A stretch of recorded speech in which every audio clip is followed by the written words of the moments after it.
What's this about? Rolling.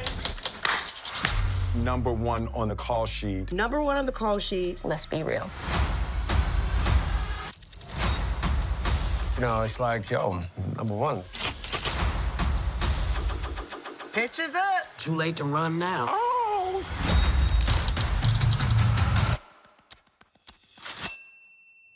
You were #1 on the call sheet for that? Yeah, I must have been.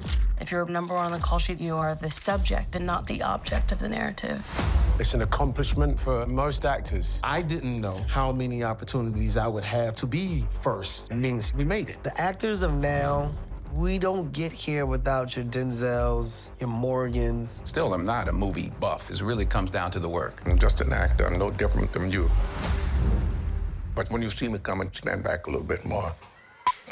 Yes, this is a long time coming and a lot of work that went into developing it. You know, shout out to Jamie Foxx, Datari, all of our producers, right? Because there's a number of them that played a major part in assembling this like crazy list of talent, and male and female, to tell their stories and talk about all of the good, the bad, and the ugly attached to being #1. I think it's informative, and I think it's something that's necessary in our business today. So excited to see how the audiences respond. I'll get to hear my sisters.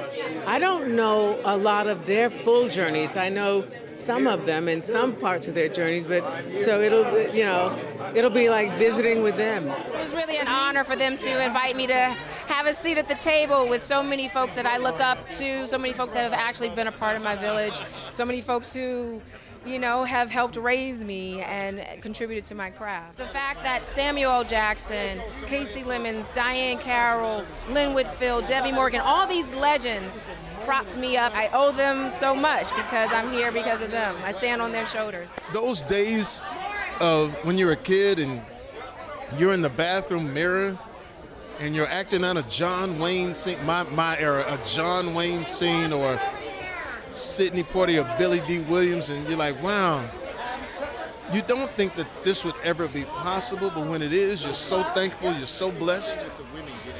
And it's just, it's super dope, man. And to have this, thank you to Apple for seeing this vision, and it comes in such a necessary time. A lot of people that's Black or African American ain't gonna tell you how we feel sometimes. Sometimes we feel like, oh man, just need a little something to just be happy about. You feel me? Like it's just, and it feels good, you know? Just realizing, hey, look, man, you gotta leave something in the time capsule for them to open up their lives and bless this project. It means a lot, man. To start from the beginning and to tell your whole story and to share things that you've never shared before in the spirit of enlightenment, togetherness, love, triumph, moments where you thought you failed, but really at the end of the day you're learning and you're growing. And if you're not making it easier for you, you're making it easier for the little girl or the little boy behind you. You actually are blazing a pathway that somebody else gets to walk on after you, the same way that you're walking after Angela Bassett or Miss Ruby Dee. I hope that everybody feels empowered. All you got to do is keep pushing forward, and you will win. I hope they walk away feeling like that. Sydney, which is a documentary about Sidney Poitier that I did for Apple TV, which is currently playing. And he was the alpha, he was the big bang, right, in the start of the sort of Black cinematic universe, right? So this movie is the bookend. Here is today's stars. Here's Denzel, here's Eddie Murphy, here's The Rock, here's Will Smith, here's Morgan Freeman. And they are the sons of Sidney Poitier. And here they are carrying the torch. When you make your first movie, it's like learning how to swim. You're just jumping in the water and you go, I think I know what I'm doing. So when my first movie, House Party, which actually debuted 35 years ago this week, became a hit, you just go, okay, let's just get back to work. The experience is different for everyone. It's not going to be the same. It shouldn't be the same. And, you know, what's right for somebody doesn't mean it's right for you. It's all about understanding the balance of, I guess you could say, the balance of, like, understanding what comes with it versus the balance of understanding what you can create from it. I mean, look, any complete project that comes out unbelievable, when you know the work that went into it, is always, that's the biggest piece of, like, comfort.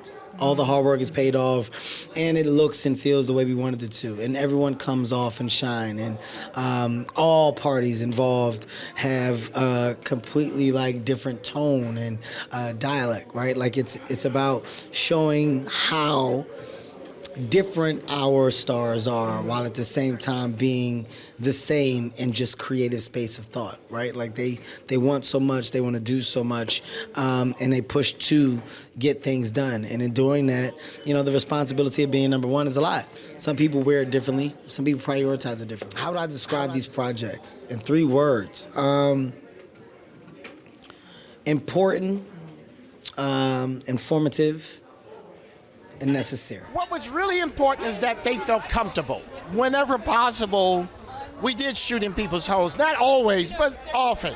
So when you see Jamie Foxx's house, people go, oh, that's Jamie Foxx's house. Look at that.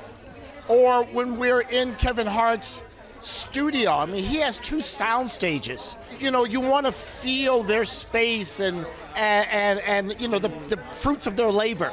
And, you know, fortunately, I'm friends with a lot of the cast members. So we're just talking. There just happens to be a camera there. These people, they got told no a lot. And you know what? They were like, no. I have a vision. I'm going to do the work. I'm going to make myself better. And that's the thing.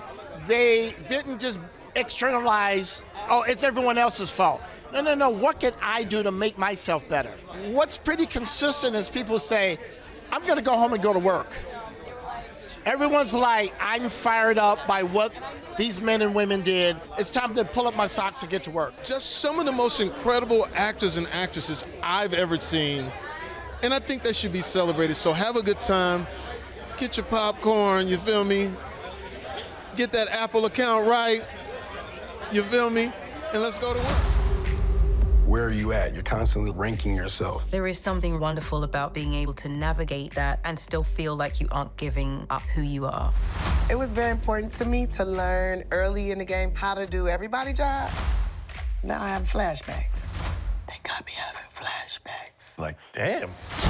Show people there's more to me than meets your eye. If I'm being transformed, the audience will be transformed. That man called us a minority. I ain't taking nothing minor. I'm major, bro. The audience is a huge part of our work, and they need to see themselves. I can't even begin to describe what this is like. This is the moment. We are storytellers. We put asses in seats.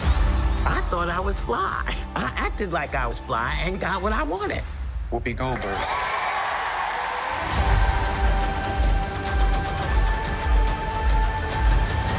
Once you get to the top of the mountain, create more mountain.